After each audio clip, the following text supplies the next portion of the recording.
Yo, what's going on, ladies and gentlemen? So yeah, today's basically filled with reaction day for some reason. Um, Blaze, BlizzCon is going on.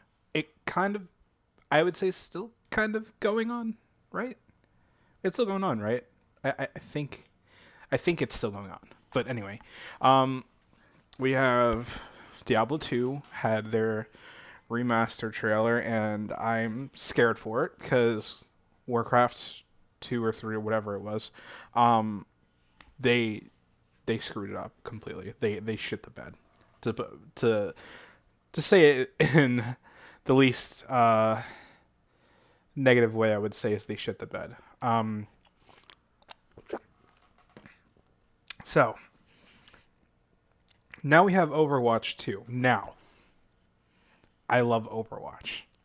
I really, really love Overwatch. Like the first one, Overwatch 1 is like one of my all time favorite FPS games of all time. It's in my top five of greatest shooters of all time.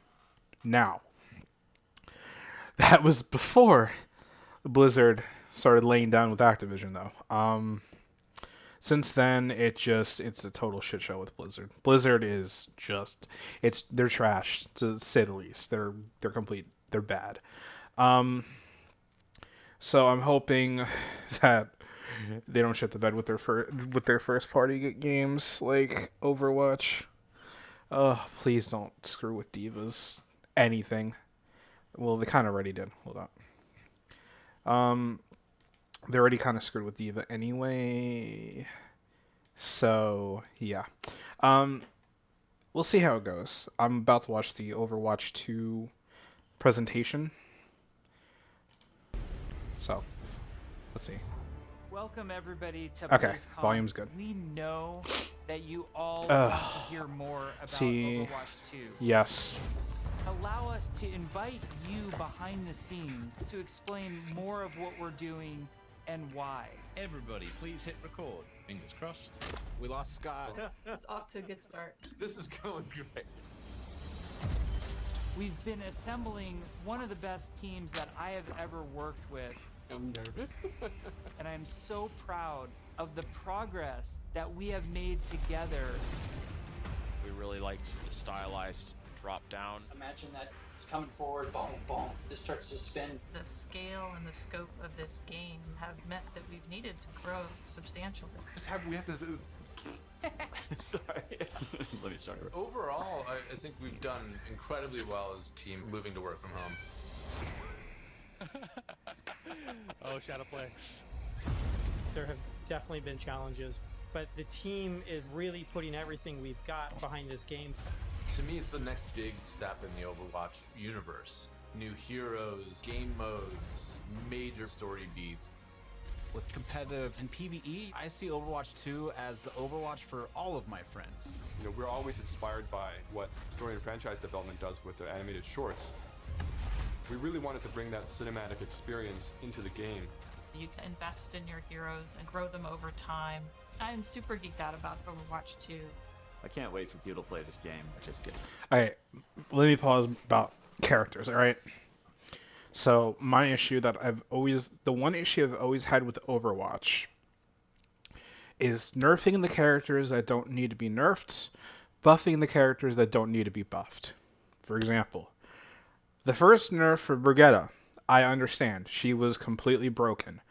Then they buffed her recently, which it helped. It added a 25% to her health / armor. That's fine. And then, not even after they did that, not even a month later, she's back down to her normal health. It made no sense to me at all. Now, for weapons, for example, I like damage-wise, I would say Soldiers is good. Reapers is fine. Tracer needs a buff. May I say needs a buff and a nerf.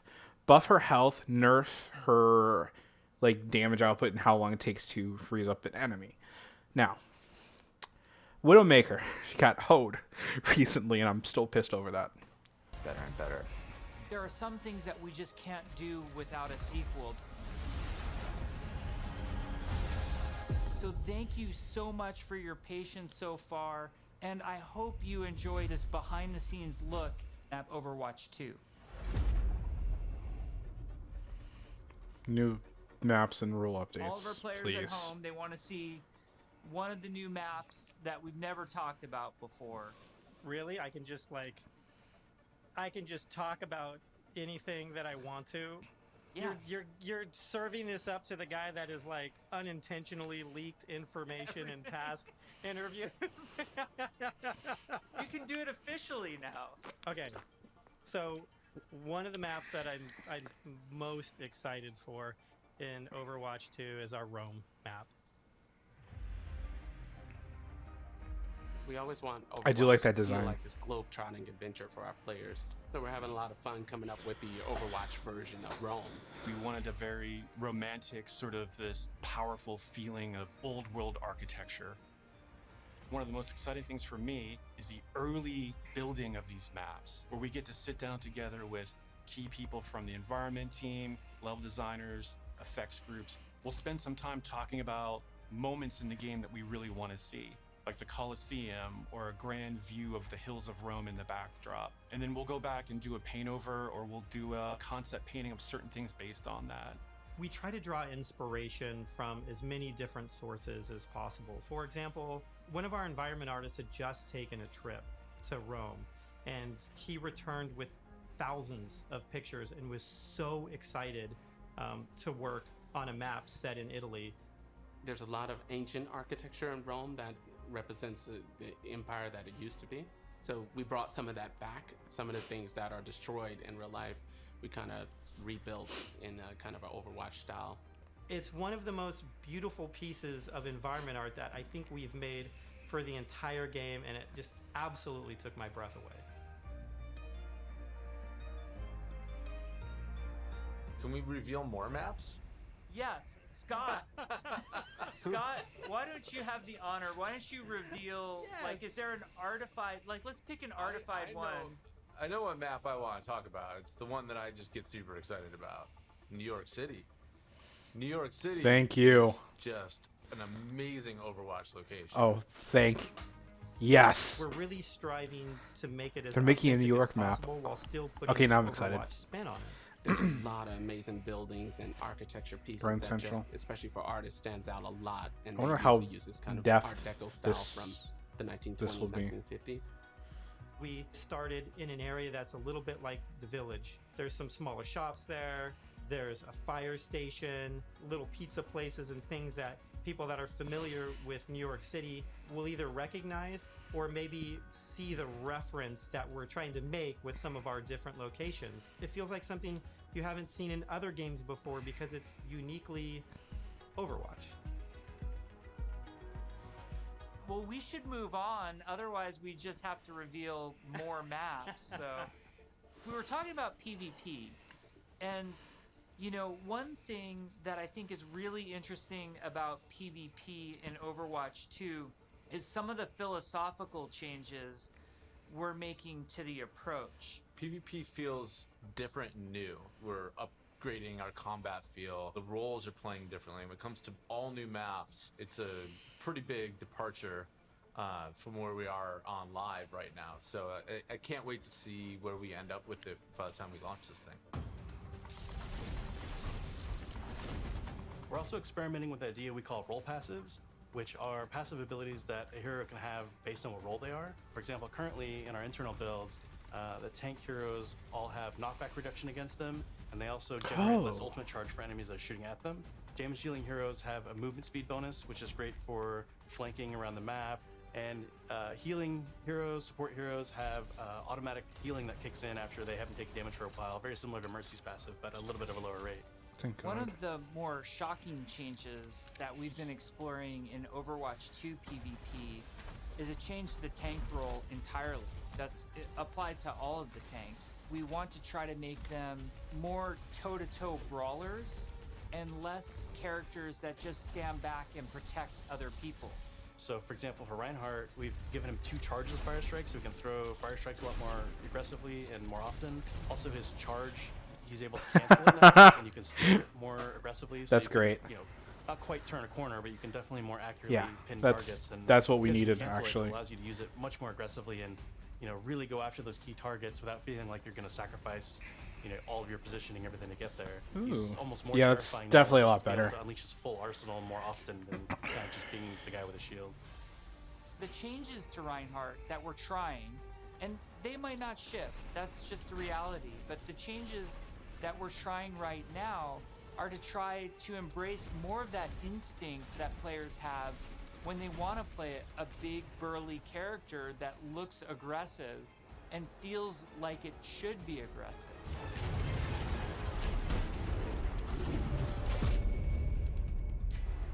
Shortly after BlizzCon, we spun up this group, our combat feel group, to really just work on what happens when a player holds the trigger. We're putting a ton of effort into looking at all of our characters and trying to give them even a more visceral weapon feel.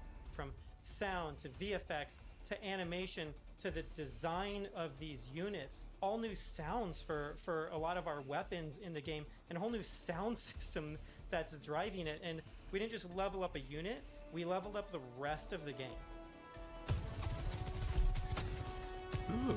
When we first started working on Overwatch, you know, we spent quite a bit of time working on gunfire sounds and just general combat feel to make it feel really awesome. We're revisiting pretty much everything. Nothing's off the table, so we're looking at even kind of small things such as quick melee attacks that every hero has. So they have kind of new audio pass and a new kind of feel and visual effect when you hit things. One of the bigger efforts we're undertaking for Overwatch 2 is what we're calling our Weapon 2.0 sound packs. What this is a big overhaul to the weapon systems in the game. That means the way the gun feels in your hands. You could feel the ammo running out as you're getting lower on the clip. We've really tried to amplify those sounds to better encapsulate the gameplay and the gunplay that comes with Overwatch 2. Another key for the weapons was getting them to feel like they're in the environment. This meant working with convolution reverb. It's a new system that we've implemented into Overwatch. It's a way that we can capture the acoustics of an environment and transport it onto the sounds that we're using. So we went and captured tales of guns in different environments through our weapon shoots.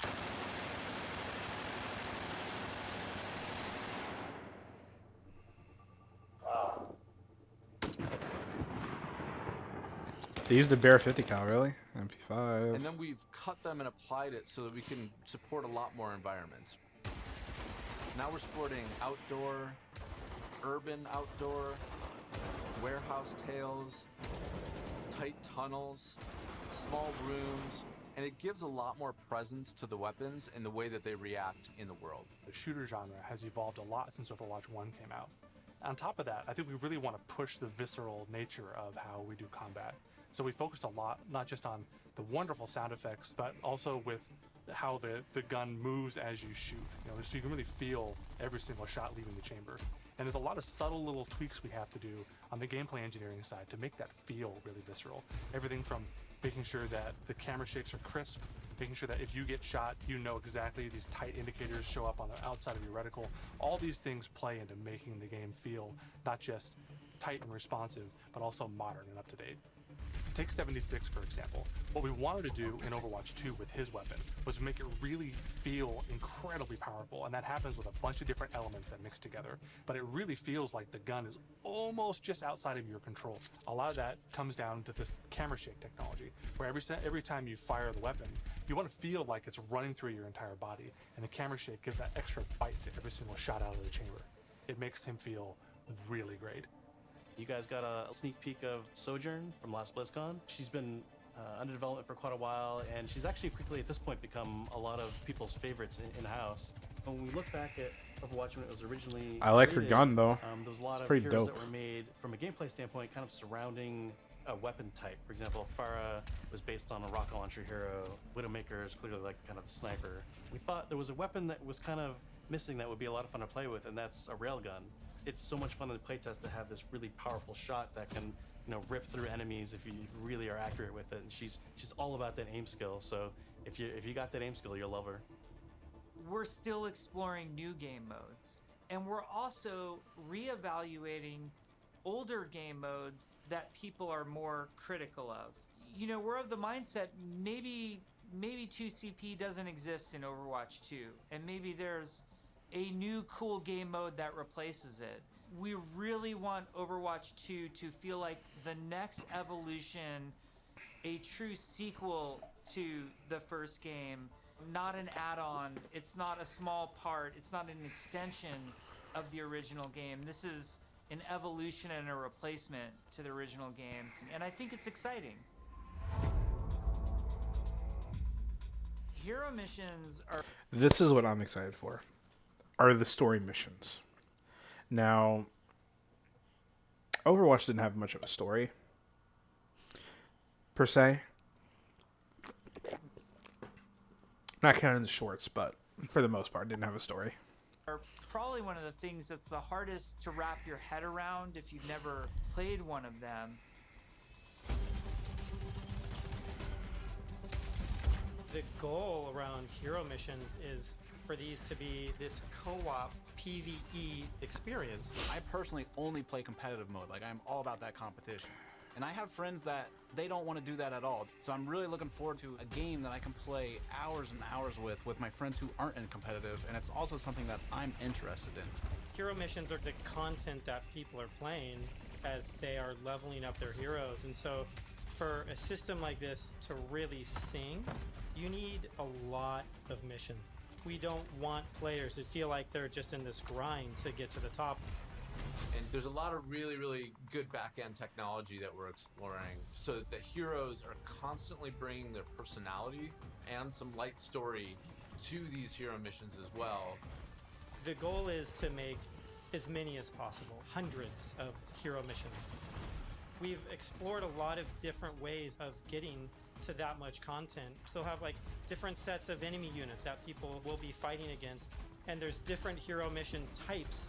At the same time, hero missions can take place in all of the multiplayer maps that we've done, and we're also adding new spaces onto some of these maps. It's a huge challenge for the art team. We take maps that a lot of people love and recognize, and we have to add a lot more art and level design to it.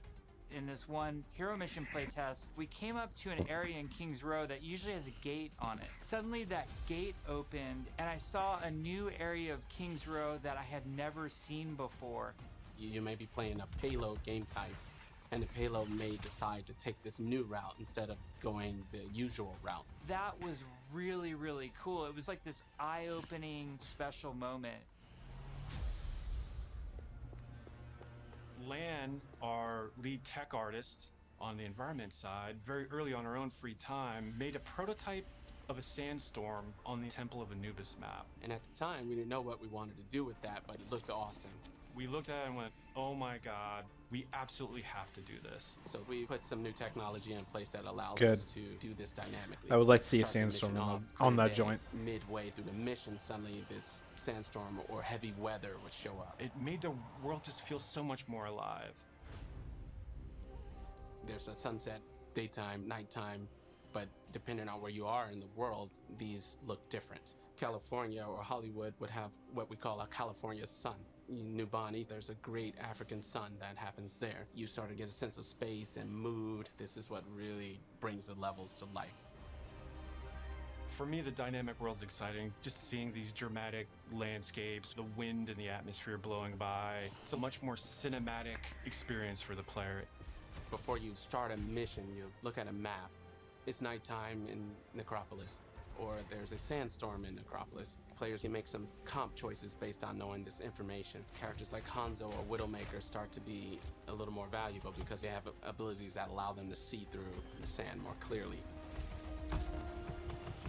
Are we going to talk about any of the types of objectives in hero missions? Yeah, let's talk about the objectives. Players are being asked to do different things from one hero mission to the next so that they all feel really fresh to the player. For example, we have Gather and Return, where you're trying to go and grab these different canisters to kind of safeguard them so they don't go off and affect the population in a negative way. It creates this really cool tension in the world where, on the one hand, you're trying to split up and go grab all these canisters to be as efficient as possible, but at the same time, now you're having these sort of special enemy units spawn that are really difficult, and if you kind of get caught by yourself, it turns into a pretty bad situation really quickly, and it feels extremely cooperative and like a very different way to interact with the Overwatch universe. We're experimenting with all sorts of ideas, and just internally we have names like Wall of Death, Scavenger Hunt. They took Wall of Death from Fear 3. Fear 3 had Wall of Death. I think there was another game that had Wall of Death as well. So that's one thing that's definitely not an original idea. And Kill Quest and all these new mechanics and enemies for people to experience. Players will be able to jump in night after night, play different hero missions, and then work through the progression system, leveling up their heroes.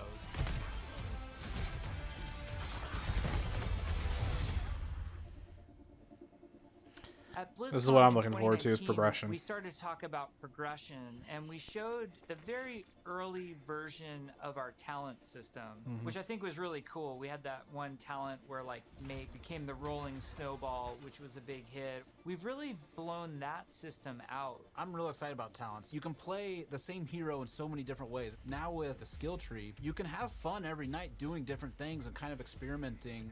Yeah, the talent system is like really deep and rich, and every single hero has different trees. You might open up 76's tree, and as you're leveling and picking new talents, you're starting to feel your hero change.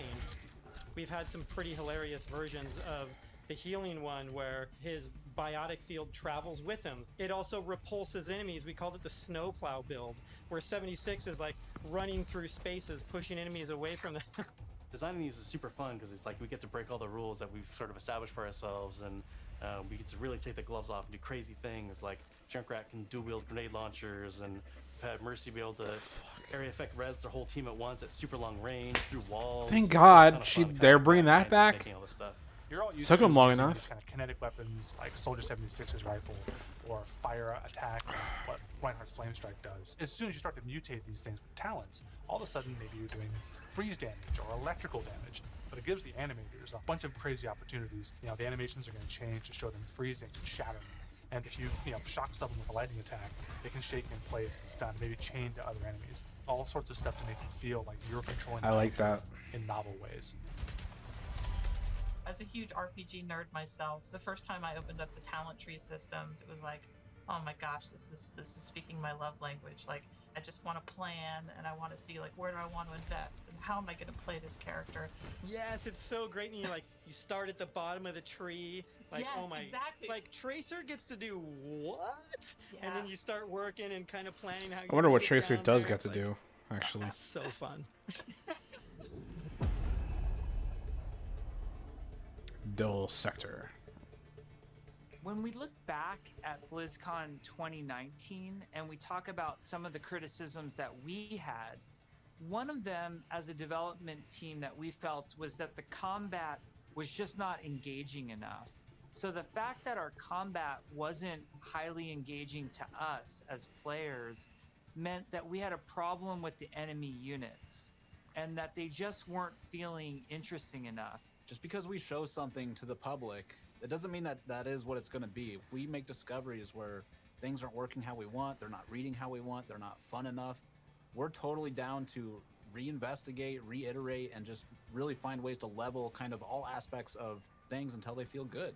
I would say a major focus of all of 2020 was to make the null sector enemy units more engaging. And some of this was adding new units and evolving other units that we had.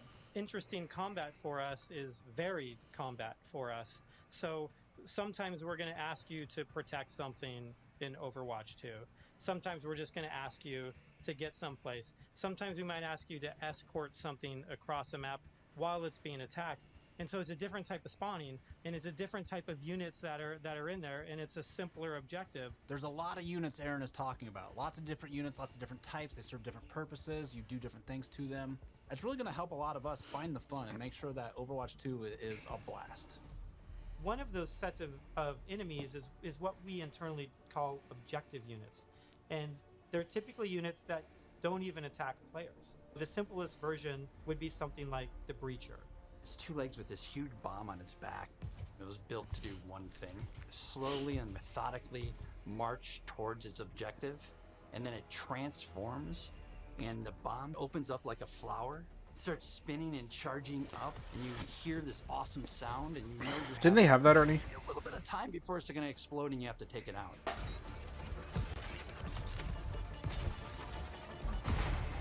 We have units like the slicers, which you guys have seen before. They're little, we call them the chickens, little chicken snares. They run really fast. You know, we have a guy we're experimenting with right now who flies and drops these bombs that create these kind of ever-expanding smoke fields that you have to escape from because they're super deadly. So you really get to use your mobility options to kind of escape that. There's things like the Polar. You could be moving through these darker alleys, and as soon as you hear that Polar spawn, it suddenly becomes like really spooky and kind of scary. This very tall, elegant-looking character that's blindfolded, 3 orbs that circle around her as her eyes, and we basically Kinda reminds spawn me of those Sorry orbs around her head as a big tell from launch Mass them Effect 3. at the player, and then it activates this tractor beam, and it's bringing you in and bringing Like the you in, Reaper and type you one. get this awesome like anticipation of the hair opening up, so you know what's about to happen.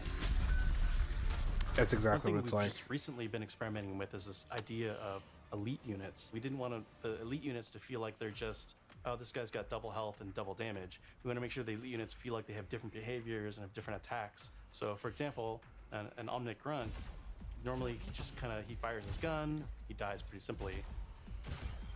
If you fight elite Grunts, his weapon fires in a burst fire pattern. It's very deadly if you're close. And if you manage to take them out, they don't just die right away. They instead can crawl on the ground towards you, and you try to back away because if they get to you, they can explode. Artillery at BlizzCon. We're all just staring at this, and we're like, what are we going to do to level this up? One of the things we really felt wasn't coming through was the damage states. We intend for players to shoot these guns off, but currently it's not reading as something that can happen in the game easily. We change the design, we change the animation, and we go back and forth and just continually iterate. We decided, hey, you know what? We're gonna just delete half of these damage states, so now it's super readable. From an animation standpoint, we decided on spinning barrel version. Just did this really nice kickback. The tip of the barrel opens up when it's about to fire and shifts into place, and boom! It's really amazing to be fighting an artillery unit, and you can see the guns on the side, and as you're shooting the guns, they're actually visibly taking damage, and then you can blow them off, and it reacts and kind of stumbles to the side, and really makes you feel like you're there, and it's super fun. In a lot of the stuff we've showed so far, you're fighting Null Sector. These are evil killing machines intent on marching you down. The way you're going to stop them is by shooting them, and we want to make sure that feels responsive and visceral. Really making sure that when they take a hit, it feels like their whole body has been punched, almost like hit by a truck. That's what really sells this fantasy that you're playing these superheroes. One of the cool pieces of technology that we created was what we call chain hit reactions. Oftentimes you'll find Null Sector bunched up, marching maybe a half a dozen units abreast. You expect if you shoot one, they're gonna knock into their buddies. So we make that happen. Turns out it's really fun too. That's great.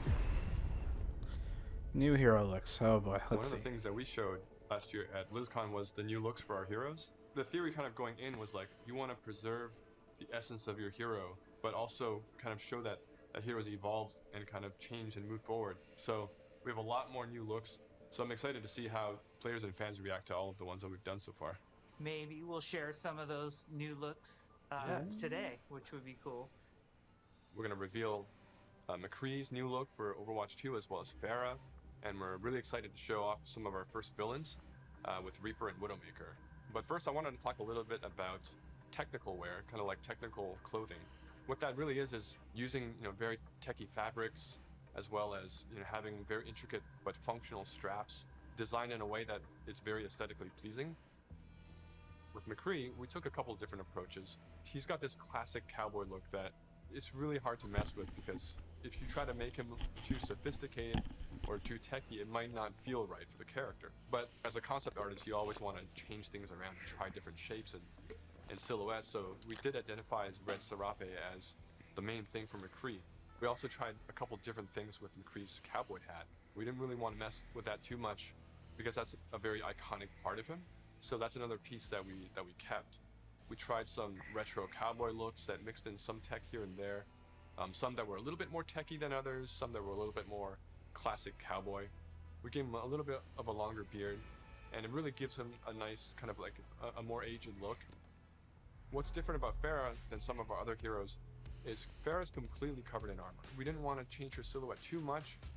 It was more about experimenting on different colors. So it felt really appropriate for her to be the one to harken back to those original Overwatch colors of white and blue. One of the things that we wanted to update on Farah was her visor. Instead of being completely opaque and reflective, we tried a little bit more of a transparent approach, and being able to see through it a little bit now allows us to see some more of her emotions.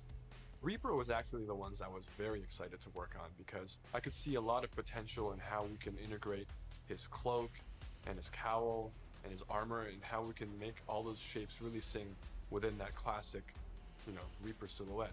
We tried a couple takes with the first pass, like completely silver arms, more layers to his jacket. Reaper's mask is obviously pretty sacred to us, but the thing you'll notice immediately is that it's now completely silver. Instead of the bone white, he's got this like almost like deadly edgy silver that just gives him that classic Reaper look.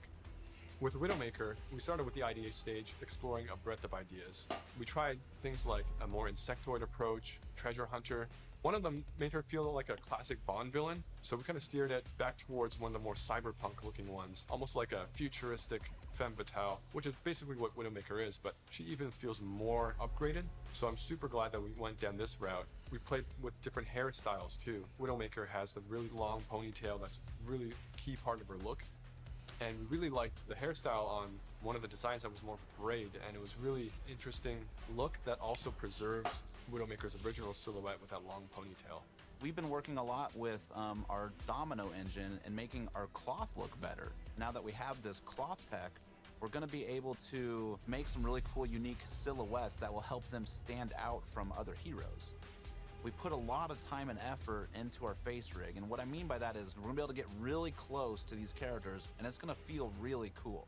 It is absolutely worth the time and the effort to invest in the technology, and that way we can make these characters do more things that we haven't really been able to do before. It's been super exciting working on the new looks for Overwatch 2, and it's just been so inspiring to watch the team try things that we've never tried before, and I just can't wait to show up more in the future. Overwatch 2 is probably the largest opportunity we've had since the inception of the franchise to really expand what Overwatch even means to our players. In 0 Hour, we saw that some of the heroes got back together, but we're also seeing that there seems to be a second huge Omnic uprising. We're going to learn who's behind that uprising, why that's happening, how globally spread is it. The story and franchise development group, they were really the torchbearers of what the big story is that we were going to tell for this game. We have a lot of interaction with them. They're working on in-game cinematic intros and outros for every one of our story missions. It's been really great to see this collaboration grow and develop. The story is just a little more integrated into our missions than it ever really has been before. All the available heroes get dialogue for a given mission. We have NPCs. We have multiple hero choices. We have all sorts of events that are happening that are driving players to interact with each other or parts of the environment or other characters. The world of Overwatch is this bright, shiny future. So how do Toronto. you take that bright, shiny future and create conflict in it? How dark can the world of Overwatch go? The different challenges that these characters are going to have to overcome in Overwatch 2 are things that they haven't ever dealt with before or dealt with on this scale. So what we had to do was literally strip it down to this bare bones of where are these characters in their lives. Overwatch has been disbanded, and now there's a situation where the world's in trouble again, and the world needs the heroes again, but they're not allowed to be doing what they were supposed to be doing. Excuse me. We started to book these off-site locations so we could brainstorm over and over different versions of what the Overwatch 2 story campaign could be. And we basically had these whiteboards that we were carting around everywhere. The room was filled with whiteboards, and we would just write every day story beats with the characters and who was doing what and where. And oh my gosh, we forgot this character. We had these giant sticky notes, and each one of them would be a mission with a bunch of notes on it. You know, somebody say, well, what if we moved Rio to the end? And they'd physically grab it off the wall and stick it on the end. And we did this for a while, you know, until we all felt that it was pretty close to what we wanted. Then we could send it to our writers' rooms. The writers' rooms then had a much clearer direction of where we wanted this process to go. Ultimately, we come up with something that we think is right for the game, and then we pitch it back to the game team, and they point out everything that we missed. And that allows us to actually back up and go and make it right and make it better. Because the scale of this story is so huge, it takes place over the whole world, basically. It just requires a constant iteration, constant refinement to make the story as best as we can make it. From writing, we go to storyboards. The storyboards get crafted with the edit. From there, it'll go to a previs department where they'll start to flesh it out in 3D. Once we've kind of figured out our camera work and our cinematography, that'll then go to the animation department. And then we end up going right into the game engine. One of our challenges was to figure out how to integrate this story and this narrative with the gameplay. So if the intro cinematic ends with this huge battle, this huge war, when you get into the game, it has to mesh and feel the exact same way and blend together. We really are also trying to get the music to be equally as consistent from in-game cinematics straight through to the mission. Adam Burgess, our lead composer, has been working with the IGC team, with the game team, developing themes for all of the heroes, all of the locations. As the cinematic director, whatever we're crafting should never override the gameplay. We want to make sure that the player's experience going from the cinematic to the gameplay is seamless and it feels like a completely immersive experience. The engineers, we have to find a way to actually make that come to fruition. The choreo tool is a tool that allows people to coordinate different events to happen at the same time. Like in Rio, if you played our demo, one of the buildings explodes. And so that kind of event needs to happen as you're running by, and you need to have it timed, because if it blows up too early, then you don't see it. It allows story moments in missions that interact with the environment, that interact with our characters. The new tech, the new abilities that we have now are allowing us to push our storytelling farther than we could have previously. What's also really powerful about choreo is that, you know, if somebody has an idea, they can mock things up really quickly. We got to show the Widowmaker making this awesome introduction. Casey was able to quickly put a really rough prototype in choreo. And Philip would come in and on the fly, he's making quick changes. They play tested something that would normally take weeks. It was done in like a matter of days. Each story mission has its own custom map built for it, and these maps are absolutely gigantic. India is one of our biggest maps, and it's a fun map because it has a few story beats that we've taken from recent comics and characters in the game. We've written a history for each city so that the cities feel lived in. And I think that informs the artists so that they know like what it is that the city has been through. Gothenburg was our chance to show Torbjorn's workshop. We created a space that kind of fits his height. So there's step ladders and scalable tables. We designed the space as if we were Torbjorn. Molten steel is pouring out of walls. It's pretty epic when you walk into it. Toronto was under siege by NULL sector when the players arrive here. There's a dynamic snowstorm. So as you make your way through the level, the snow is slowly building up. Suddenly by the end, the characters are caught in this gigantic snowstorm and they must fight their way through. In Overwatch 2, we want to give you choice to be able to play this character or that character. So we're designing a lot of systems around how their relationships develop over the course of the story missions in the campaign. We have a cast of many characters all on screen, all at the same time. And it's fantastic to actually see them all interacting and working together in ways that we've never actually seen. We've always thought about it and hoped for it, but now it's actually happening. It actually requires us to have a whole new branching dialogue system. If you happen to have Genji and Mercy in the second mission of the game, you might get different dialogue that's about their relationship. Our voice actors bring the characters to life in ways that everybody has fallen in love with, from inside Blizzard to the fans. Just to hear this collection of actors all together, all interacting, has been a real treat. I wish people could see how many people are involved when it comes to something like telling the story of Overwatch. It doesn't just come from a singular person, it comes from a group, and it's a really talented, fun group that all works together. We've been developing what we hope is one of the best stories ever. There's some key story moments that I'm really excited about, and I really can't wait to see how people react to it.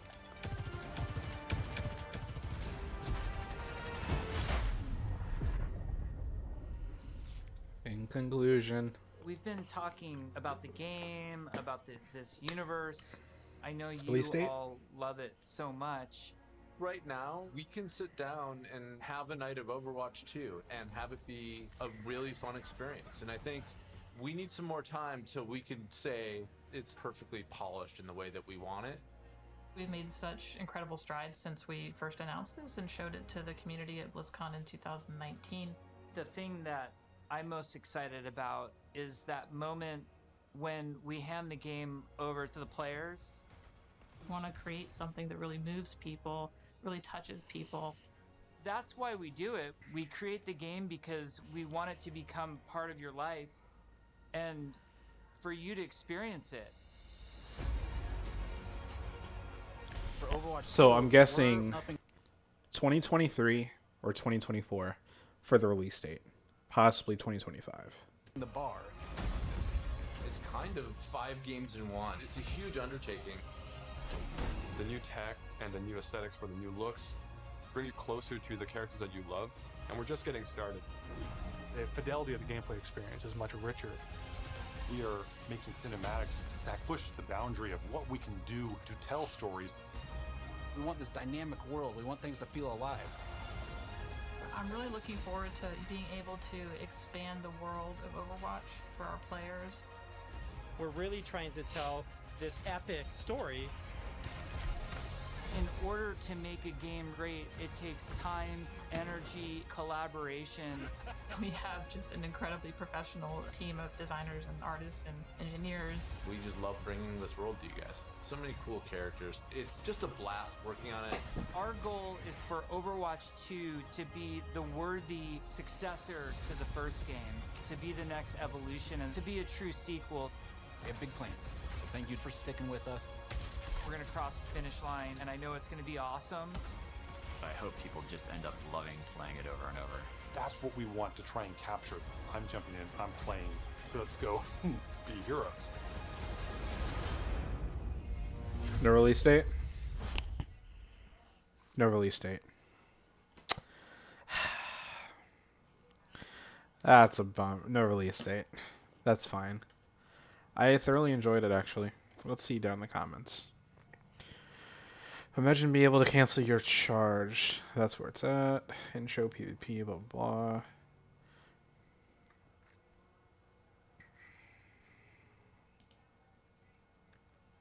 blah.